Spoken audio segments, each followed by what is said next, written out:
our unit, there are 6 detectives, and we investigate felony level domestic violence assault calls. So serious assaults, we investigate shootings, felony level stabbings. We also do domestic violence protection order violations, repeat misdemeanor ones, or felony level, stalking cases, and disclosure of private images, or what's typically referred to as revenge porn.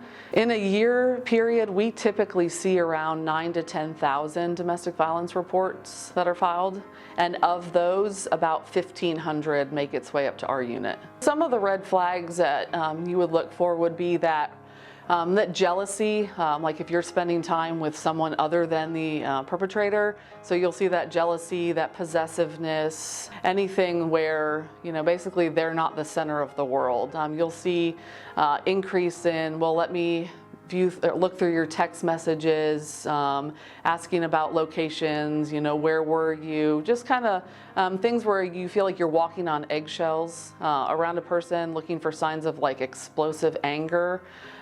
If you don't feel like you can be yourself with your partner, then those are kind of red flags, and that's when we would encourage people to kind of reach out for help. So we would encourage people to call 911 whenever they any sort of issue where you don't feel safe, where you need assistance, maybe where you just need help and you don't know who to turn to. We're able to strike that balance of compassion toward our victims, but also understanding that we have that need to hold offenders accountable. We have 4 victim advocates in our unit, and we are all assigned by different patrol divisions to do the follow-up work on the domestic violence cases that our officers go out and do the reports. We are calling and just trying to connect them with community-based resources as far as like filing a protective order, or if they need emergency housing, connecting them with the shelter.